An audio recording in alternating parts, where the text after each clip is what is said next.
Assalamualaikum warahmatullahi wabarakatuh. Saya Mesatika dengan NPM 2275564 kelas 5B akuntansi perpajakan. Di sini saya akan menyampaikan materi yaitu akuntansi sektor publik. Sektor publik adalah entitas atau organisasi yang tidak mencari laba atau keuntungan laba dan hanya mencari kebahagiaan saja. Selanjutnya adalah Peraturan Pemerintah Nomor 71 Tahun 2010 tentang Standar Akuntansi Pemerintah. SAP adalah prinsip-prinsip akuntansi yang diterapkan dalam menyusun dan menyajikan laporan keuangan pemerintah. Pada lampiran 1 tentang standar akuntansi pemerintah berbasis akrual, lampiran kedua tentang akuntansi pemerintah berbasis kas menuju akrual, lampiran ketiga tentang penyusunan standar akuntansi pemerintah berbasis akrual. Selanjutnya adalah akuntansi pemerintah adalah sebuah kegiatan jasa dalam rangka menyediakan informasi kuantitatif terutama bersifat keuangan dari entitas pemerintah guna pengambilan keputusan ekonomi yang nalar dari pihak-pihak yang berkepentingan atas berbagai alternatif tindakan. Dalam akuntansi pemerintah terdapat rangkaian prosedur sistem akuntansi pemerintah. Yang pertama ada pengumpulan data, yang kedua ada pencatatan, yang ketiga ada pengintisaran, yang keempat adalah pelaporan posisi keuangan, dan yang kelima adalah operasi keuangan pemerintah daerah. Selanjutnya adalah peranan laporan keuangan daerah, yaitu menyediakan informasi yang relevan mengenai posisi keuangan dan seluruh transaksi dilakukan oleh pemerintah daerah selama satu periode pelaporan. Terdapat akuntabilitas, manajemen, transparansi, dan keseimbangan generasi. Selanjutnya adalah pengguna dan kebutuhan informasi. Yang pertama adalah masyarakat, yang kedua adalah wakil rakyat, lembaga pengawasan, dan lembaga pemeriksa. Yang ketiga adalah pihak yang memberi atau berperan dalam proses donasi, investasi, dan peminjaman. Yang keempat adalah pemerintah. Selanjutnya adalah entitas akuntansi dan pelaporan. Entitas akuntansi yaitu unit pada pemerintah yang mengelola anggaran kekayaan dan kewajiban yang menyelenggarakan akuntansi dan menyajikan laporan keuangan atas dasar akuntansi yang diselenggarakan.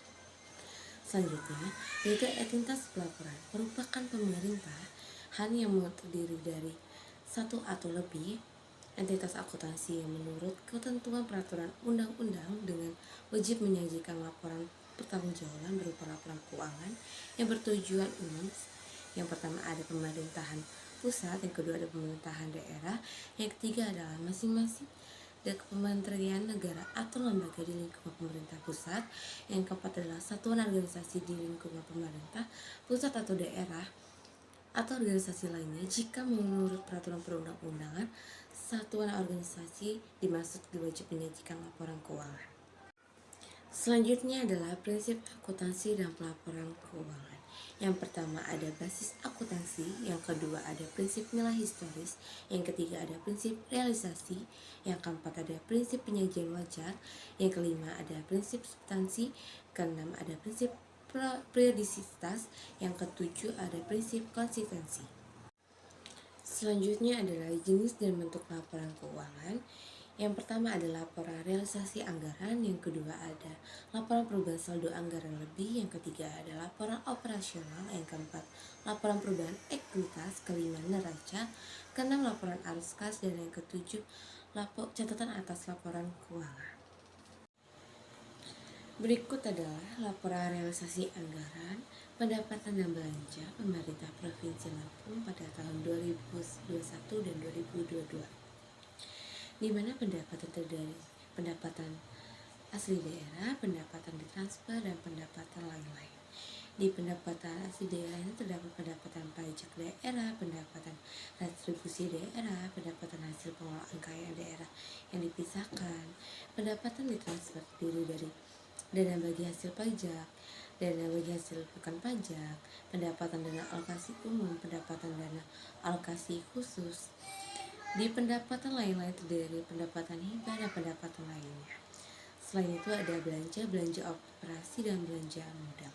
Di belanja operasi terdiri dari belanja pegawai, belanja barang dan jasa, barang belanja bunga, belanja subsidi, dan belanja hibah, serta belanja bantuan sosial. Di belanja modal terdiri dari belanja tanah, belanja peralatan dan mesin, belanja gedung dan bangunan, belanja jalan dan irigasi dan jaringan, belanja aset tetap lainnya, serta belanja aset lainnya. Baik, sekian yang dapat saya sampaikan. Saya ucapkan terima kasih. Wassalamualaikum warahmatullahi wabarakatuh.